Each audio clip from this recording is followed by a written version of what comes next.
The restaurant buzzed with laughter, the kind that fills every corner and makes even strangers feel included. Strings of fairy lights glittered overhead as waiters carried silver trays between tables, the air rich with the aroma of roasted lamb and cardamom tea. It was supposed to be a happy evening, a reunion dinner celebrating Nadia's aunt's retirement. Family members who hadn't seen each other in years had gathered, dressed in their best clothes and smiling for endless selfies. Nadia sat near the corner of the long table, half hidden behind a flower centerpiece. She never liked drawing attention to herself. Her simple navy dress contrasted sharply with the sequined outfits and designer handbags that shimmered around her. She had arrived quietly, bringing a modest gift wrapped in plain brown paper, a bouquet of lilac tucked under her arm. She wasn't here to impress anyone, just to celebrate her aunt, the woman who had once helped her through the hardest years of her life. But not everyone saw it that way. Sarah, her cousin, made her grand entrance 20 minutes late, as usual. Heads turned the moment she walked in. Her dress sparkled like it had been sewn from starlight, her perfume trailing behind her in expensive waves. Sarah was the kind of person who loved a spotlight and always found a way to keep it fixed on herself.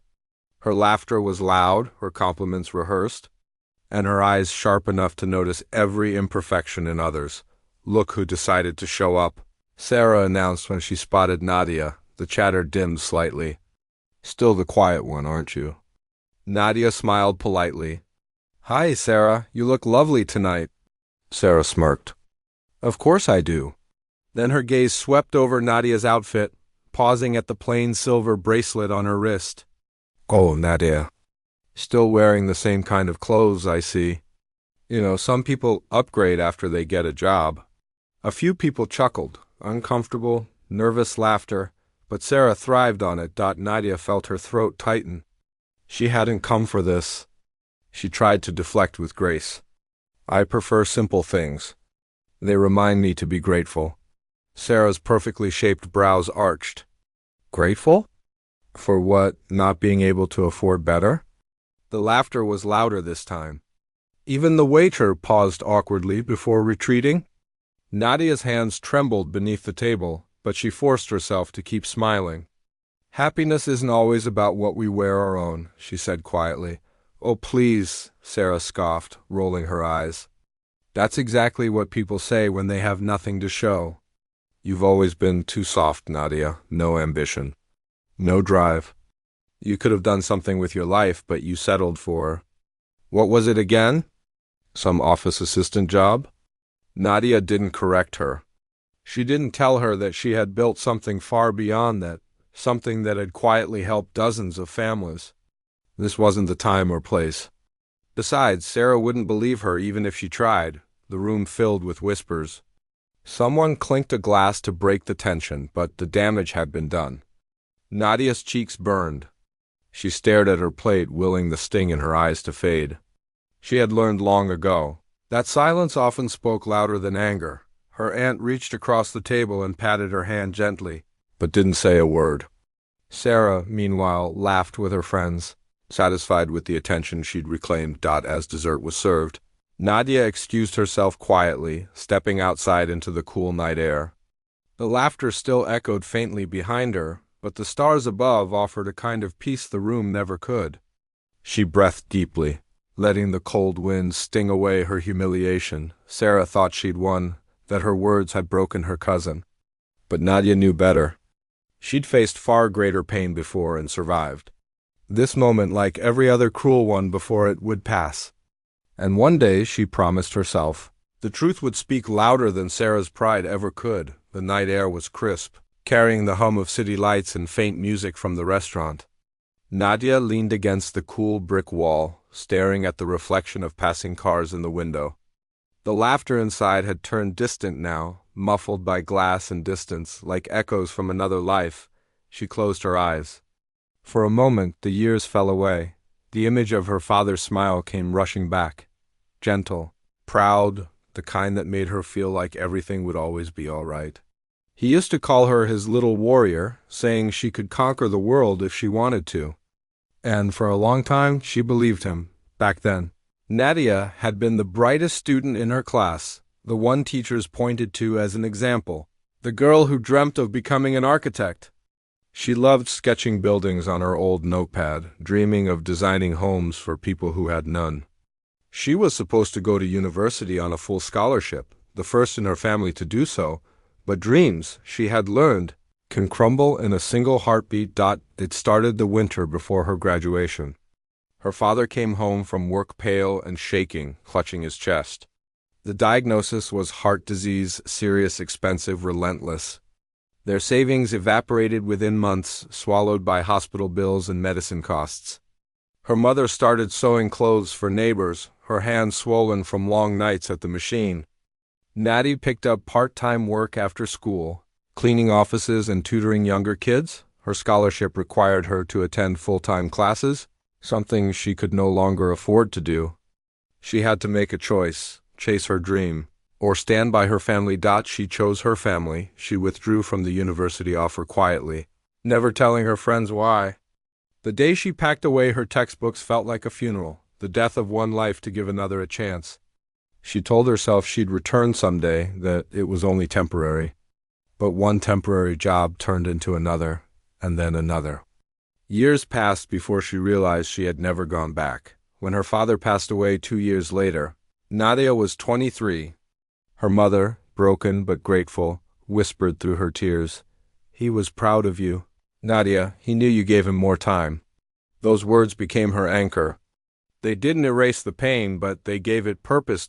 So Nadia kept working, not for herself, but for others. She started saving, not for luxury, but for change. She volunteered at community shelters, helping people who had lost everything, the way she once almost had. Little by little, she built something meaningful, a small foundation that provided medical aid to low-income families. It started with one patient, then 10, then hundreds, but Nadia never boasted about it. She didn't post pictures online or tell relatives what she was doing. To her, kindness didn't need witnesses. Sarah, on the other hand, lived for witnesses. She measured life by what people saw: clothes, cars, vacations, followers.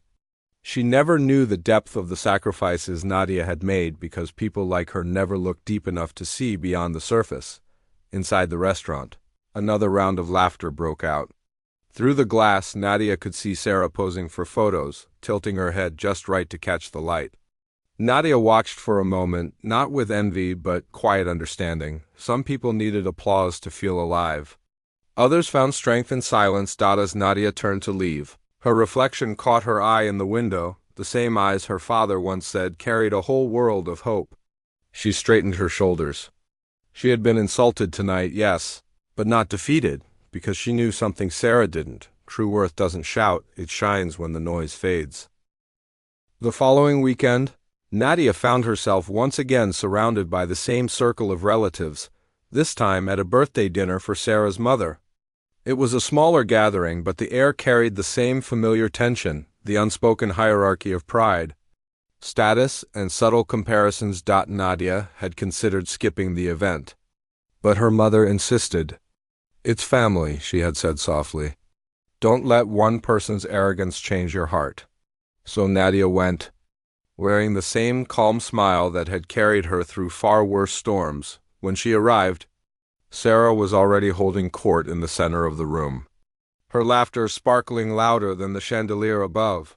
Every sentence that left her lips seemed to begin with my car, my new house, my designer, my company retreat in Dubai. She wasn't talking with people. She was performing for them. "Oh, Nadia," Sarah exclaimed dramatically when she spotted her cousin. "There you are. I was just telling everyone about the new car I bought, the imported one, you know? The kind that practically drives itself."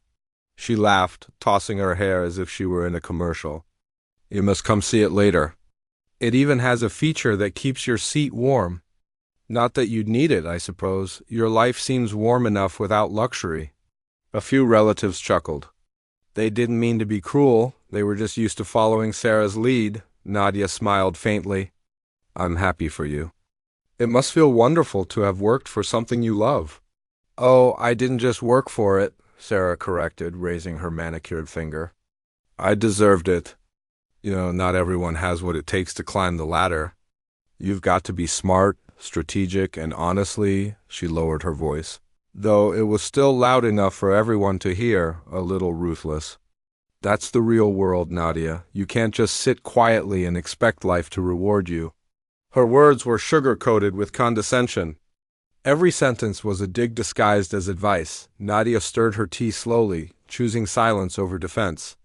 She'd learned that pride always reveals itself if you give it time. Sarah wasn't done. I was just saying to Mom the other day, we need to help people like you. You've always been humble. Too humble, maybe. I can get you an interview at my company. Not a high-level position, of course, she added quickly, but something simple, something that fits. A hush fell over the table. Even Sarah's mother looked uneasy. Nadia's heart stung, but she didn't flinch. That's very kind of you, she said softly, but I'm quite content where I am. Sarah tilted her head, feigning confusion. Oh, you're still working. Where was it again? At that little office downtown? Yes, Nadia said with a calm so steady it almost frightened Sarah. Still there. Sarah leaned back, smirking. Well, everyone has their own path, I suppose. Some walk, some drive.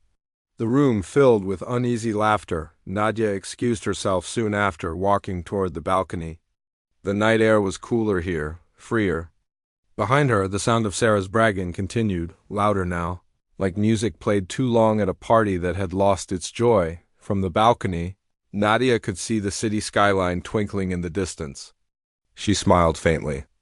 Most people thought success looked like those bright lights, loud, glamorous, impossible to ignore. But Nadia knew better.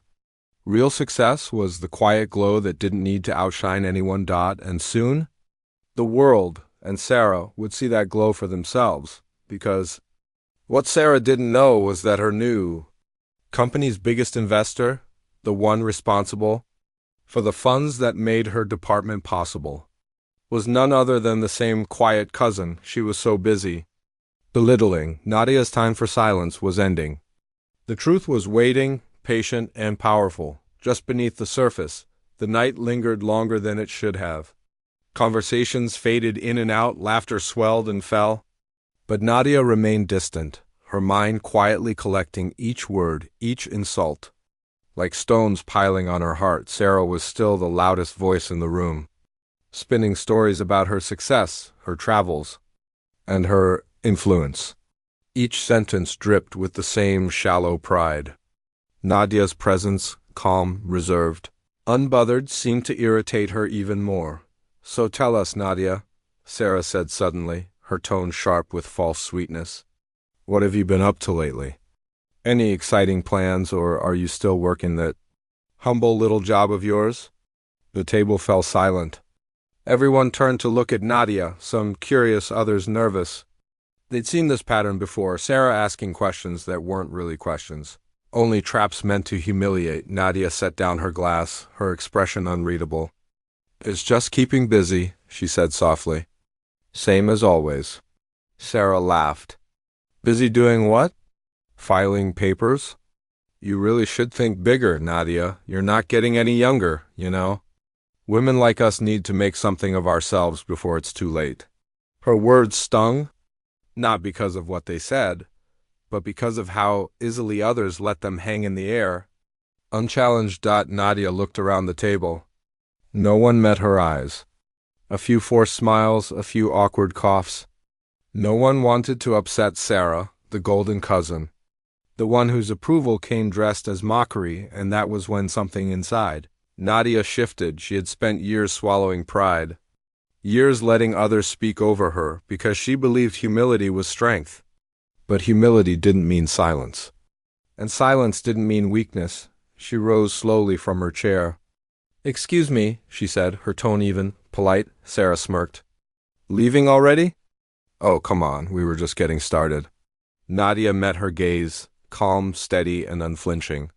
Yes, she said. I think I've heard enough. For a heartbeat, no one moved. The laughter died.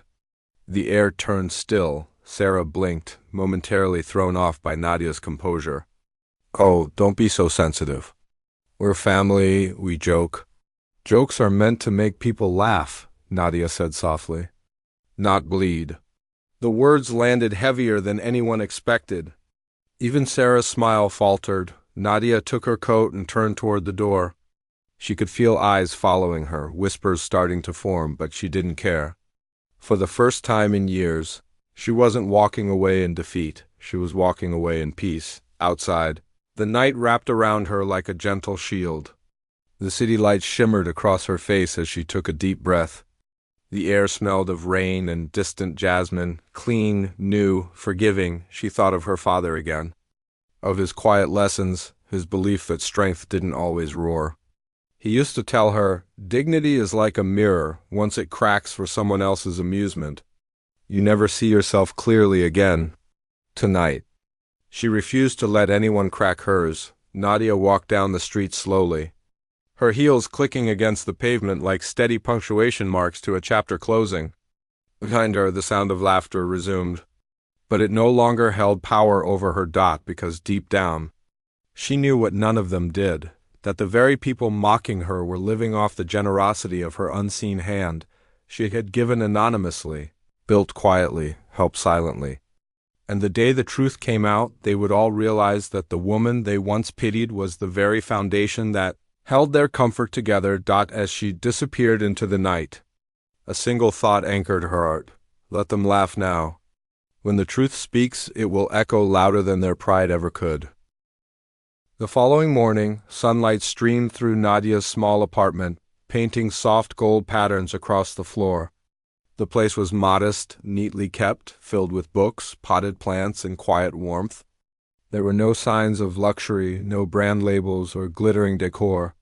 But on the desk near the window sat a stack of folders, a sleek laptop, and a thick file labeled Hope Foundation. As she poured herself a cup of tea, her phone buzzed, a notification from her team's group chat. Good morning, Miss Nadia. The new batch of school grants was approved. Also, the hospital wing you sponsored wants to schedule your visit next week. Nadia smiled softly. Most people didn't know this side of her life, not even her closest relatives.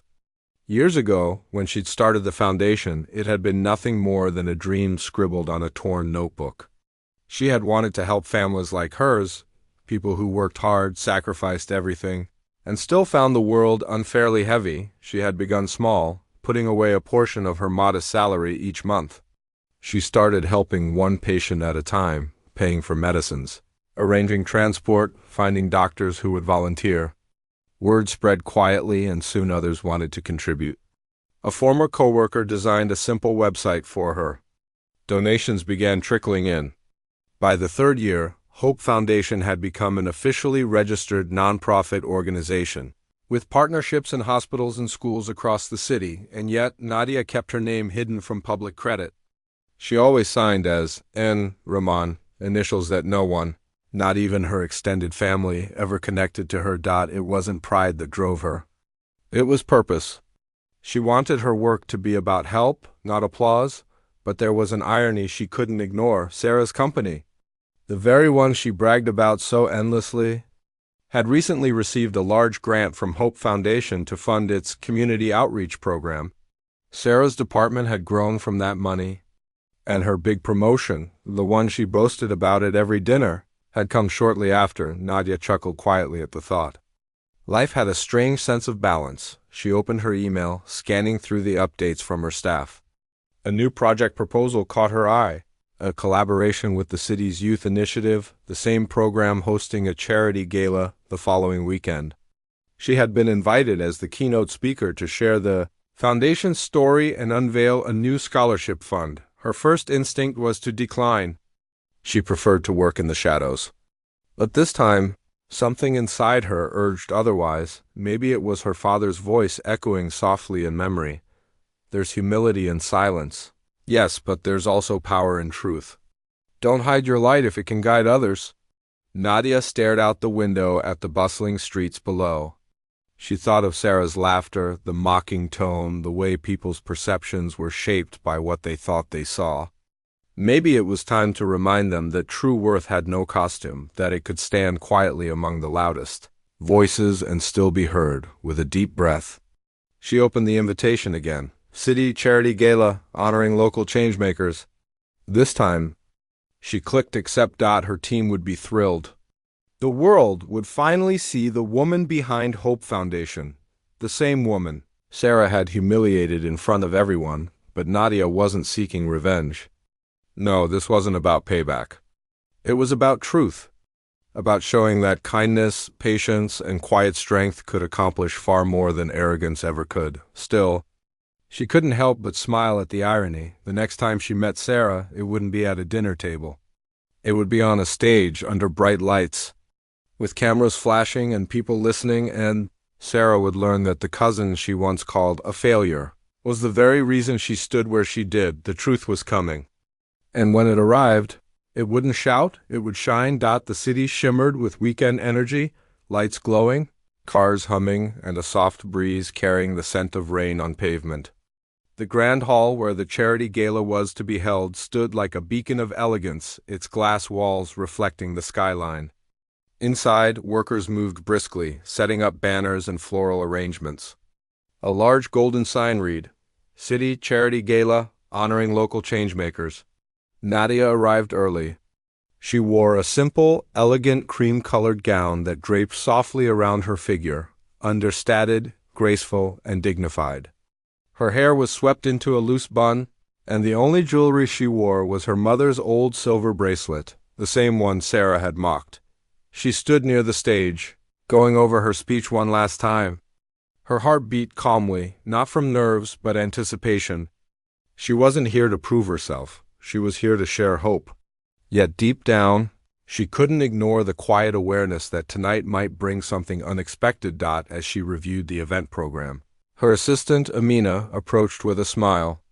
Everything's set, Miss Nadia. The press is here, and the mayor's office just confirmed attendance. Thank you, Nadia said softly. And please, just call me Nadia. Titles make me sound older than I am. Amina laughed. Then at least let me call you the miracle behind Hope Foundation. Nadia smiled, shaking her head. It's not about miracles. It's about people, the ones who help, the ones who need help, and the bridge between them. She didn't know that fate was already arranging that bridge for her, one that would connect her world to Sarah's in the most unexpected way. That same evening, Sarah stood in front of her mirror, adjusting her glittering black gown. Her reflection beamed confidence, but her heart raced with excitement and calculation. Her company had recently been invited to the gala to represent one of the partner sponsors, and she had every intention of using the opportunity to network and shine. This is my night, she whispered to herself. Everyone important will be there. Her husband, Arif, looked up from his phone. You know this event is about charity, right? Not a competition? Sarah rolled her eyes. Everything is a competition, Arif. That's how you stay ahead. He sighed. You could just try to enjoy it. I will, she said, slipping on her diamond earrings. After everyone knows who I am. When Sarah arrived at the venue, she was instantly in her element, greeting people, shaking hands, posing for photos. The media loved her charisma, and she made sure to mention her company's deep commitment to community work in every conversation. But then, something caught her attention, whispers spreading through the crowd. Flashes of cameras turning toward the entrance, a presenter's voice echoed from the microphone. Please welcome tonight's keynote speaker and our honored guest, the founder and director of Hope Foundation, Ms. Nadia Rahman. Sarah froze. Her smile faltered as she turned toward the stage. The room's applause rose like a wave, and when it parted, she saw Nadia walking gracefully to the podium, calm, radiant, and utterly composed. For a moment, Sarah couldn't breathe. She blinked, certain her eyes were deceiving her. Nadia? The same cousin she had ridiculed? The same woman she had dismissed as unambitious? Nadia took the microphone. Her voice, soft but steady, filled the room. Good evening, everyone. I'm deeply honored to be here tonight. Hope Foundation began as a promise I made to myself years ago when life taught me how fragile comfort can be. Sarah's stomach dropped. People leaned in, listening. Cameras flashed. Her colleagues, the same ones she had bragged to, turned toward her. With curiosity, and that was only the beginning. Because before the night ended, every truth Sarah had hidden behind her pride would be gently, irrevocably revealed, not with spite, but with undeniable grace. For the first time in her life, Sarah wasn't the center of attention, and she had no idea how to live without being it. The ballroom was silent except for the rhythmic clink of glasses being set down, the audience drawn into every word Nadia spoke. The stage lights framed her like a painting, calm, glowing, unpretentious. Sarah sat in the second row, her posture stiff, her hands clasped tightly in her lap, her heart hammered in her chest.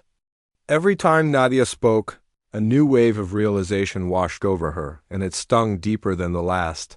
Nadia's voice carried a quiet strength. Years ago, she began, my life looked very different. I was young, full of dreams, and ready to chase them. But then my father fell ill. Everything changed overnight. My plans, my ambitions, all of it paused so that I could stand where I was most needed. A murmur of empathy rippled through the room. Cameras zoomed in. Nadia smiled faintly, eyes soft with memory. At first, I thought losing my dream was the end of everything. But life has a way of reshaping loss into purpose. One act of sacrifice opened my eyes to thousands of others, families just like mine, struggling quietly, unseen and unheard. She gestured toward the large screen behind her, where photos began to appear, smiling children holding school books, parents standing beside hospital beds, volunteers packing supplies. That's when Hope Foundation was born, she continued. Not out of wealth or privilege, but from pain, and the determination to make that pain mean something.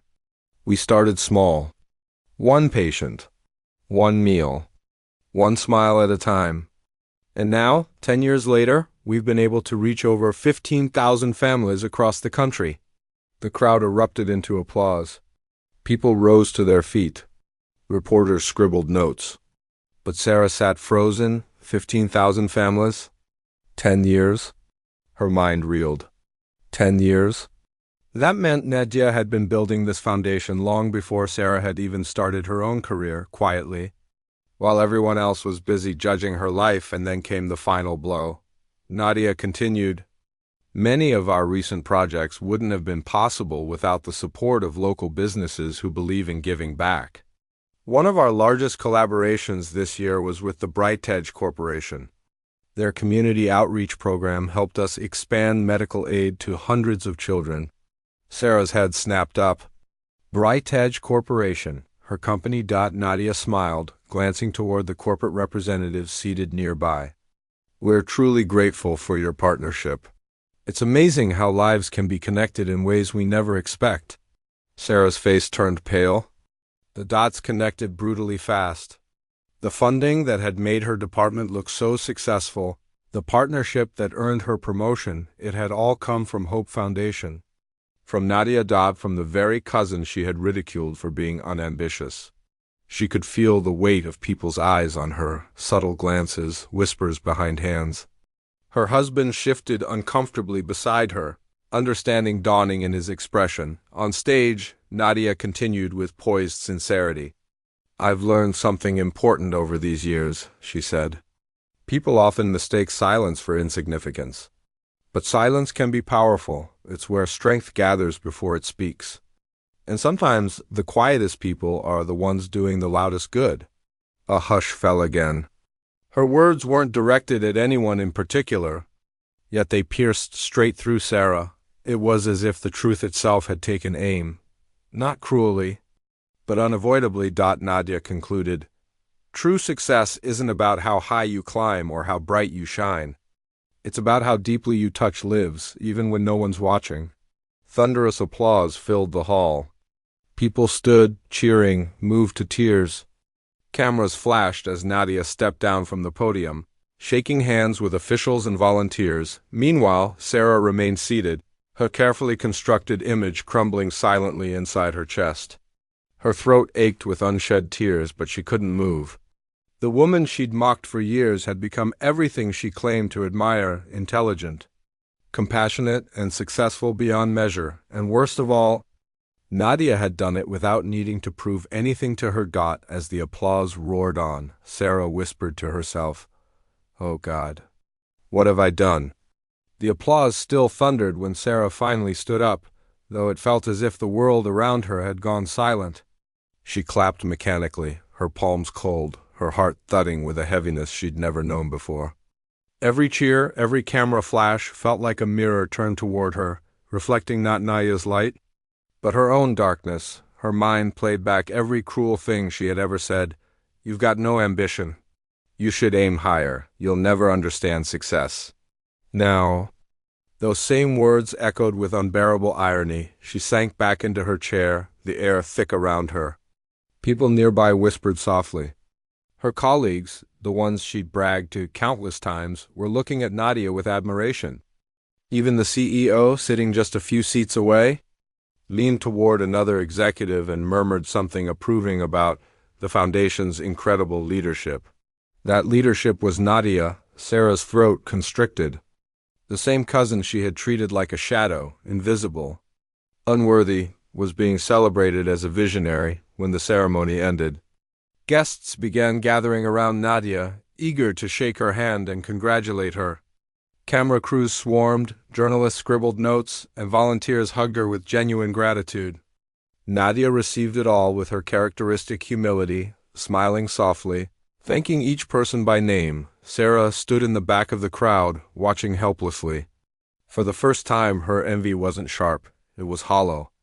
A deep, aching hollowness that came from realizing she had built her self-worth on the shallowest, ground possible dot when the event finally quieted. Sarah found herself alone near the refreshment table, staring blankly at her untouched drink. Her reflection in the glass bowl of water looked distorted, glittering dress, flawless makeup, perfect hair, but behind the surface, she saw something broken. Her husband approached quietly. "You all right?" She forced a brittle smile. "Fine, just overwhelmed." He studied her face. "She didn't say your name, Sarah. She wasn't trying to humiliate you." "I know," Sarah whispered. "That's what makes it worse." Arif sighed softly. "You've always judged her by what she had. Maybe now you see she had more than any of us." Sarah nodded, her throat tightening again. "I thought she was weak, Arif. I thought she was beneath me." Her voice cracked. "But she's everything I wanted to be, and she did it quietly. She never needed to prove it. She just was." She turned toward the stage where Nadia stood, talking gently with volunteers. Her laughter, genuine and kind, filled the room softly. No arrogance, no pride. Just grace. Tears welled in Sarah's eyes. Memories hit her like a storm, the dinners, the insults, the public teasing, the looks of pity she'd thrown at Nadia. All of it seemed so small now. How many times had she mistaken kindness for weakness? How many times had she mocked what she couldn't understand? She remembered the moment she'd called Nadia's bracelet cheap. That same bracelet now gleamed softly under the stage lights, worn not for show, but for sentiment. It wasn't just jewelry.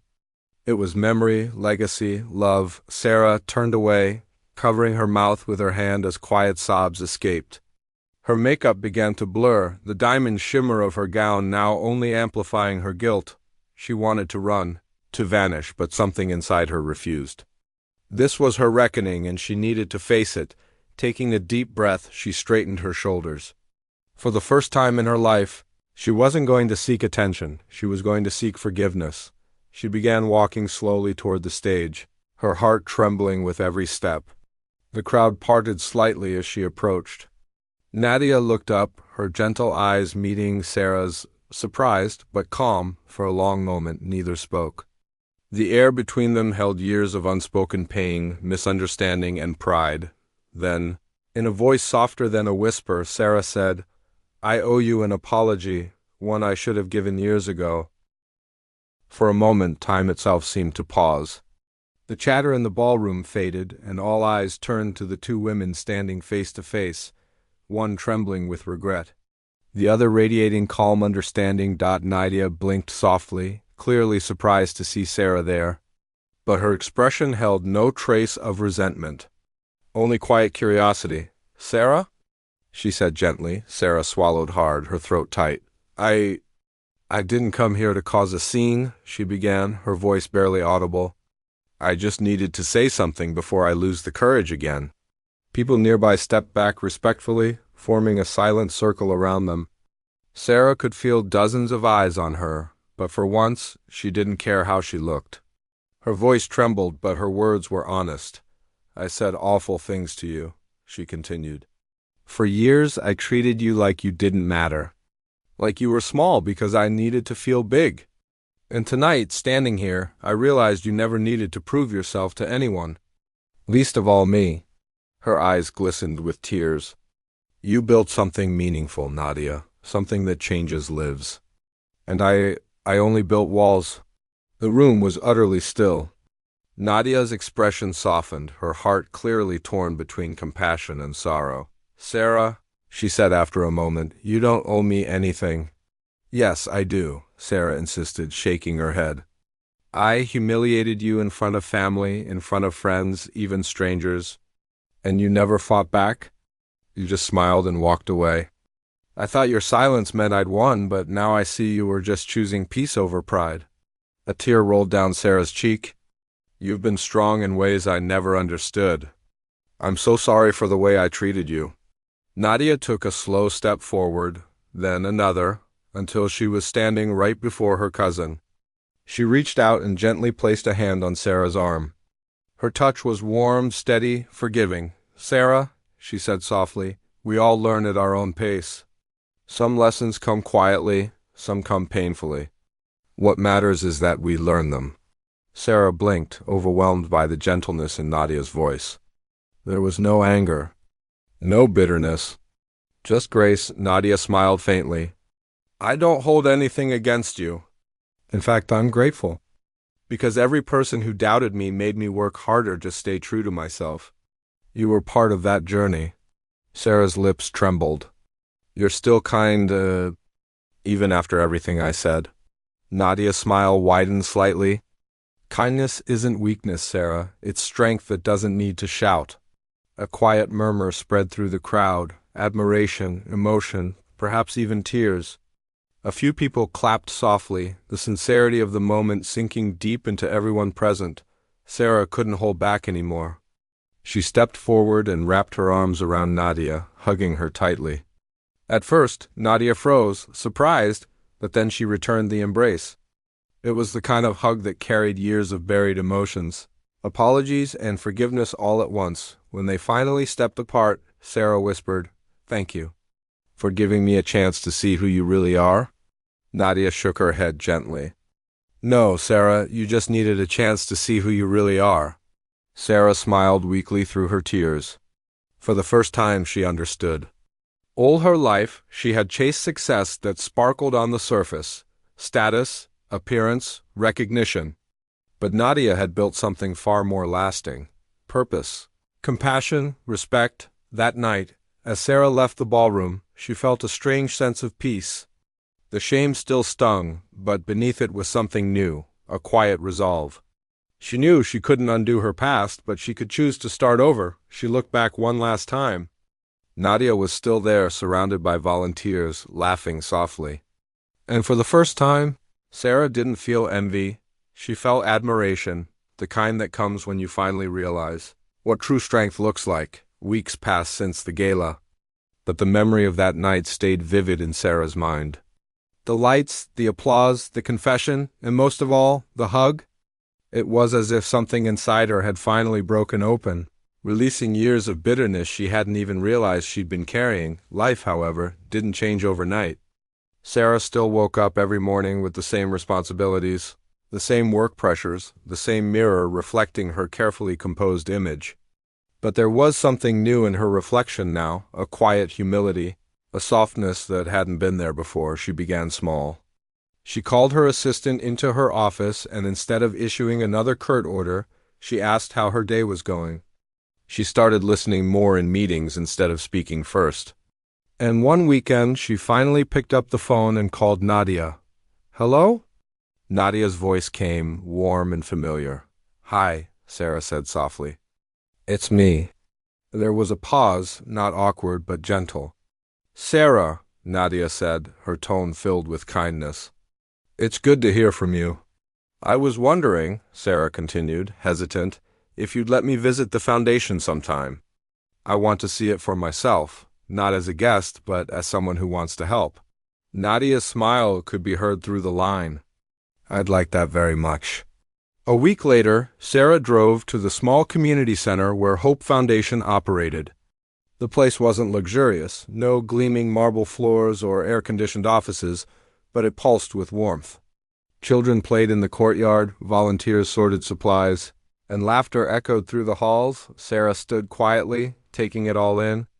This was the world Nadia had built, a world where people didn't measure worth by wealth or title, but by kindness and compassion. When Nadia appeared, dressed in simple jeans and a white blouse, she greeted Sarah with the same calm smile she always had. Welcome, Nadia said, handing her a visitor's badge. Ready to work? Sarah chuckled softly, a little nervous. I think so.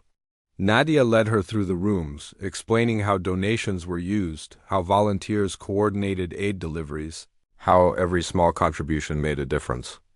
It wasn't about grand gestures, it was about consistency and heart. At one point, Sarah noticed a framed quote on the wall. The greatest act of strength is to remain kind in a world that wasn't kind to you.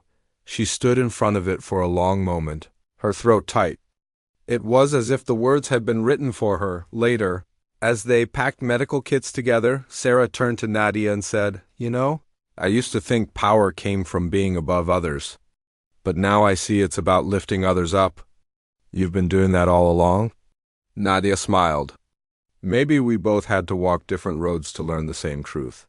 Sarah nodded slowly. I think I finally understand what success really means. Months passed. Sarah began volunteering regularly, not for publicity, but because it made her feel whole. Her relationship with her husband grew warmer, her tone softer, her laughter easier, and every time she stood beside Nadia at a charity event, people saw two women, once divided by pride, now united by something far greater, growth. At the next gala. The 1-year anniversary of that fateful night, Nadia was once again called to the stage. She spoke briefly about gratitude, compassion, and unity. Then she surprised everyone. There's someone I'd like to thank tonight, she said. Someone who reminded me that even mistakes can lead us toward better versions of ourselves. She looked toward Sarah and smiled. Because redemption, she said, is just another form of grace? The audience turned and Sarah stood, tears glistening, heart full. This time there was no shame. Only pride, the right kind, the kind that comes from knowing you've changed. As the applause filled the room, Sarah met Nadia's gaze. Two women, two journeys, now intertwined, not through rivalry, but through understanding. Through forgiveness. Through grace.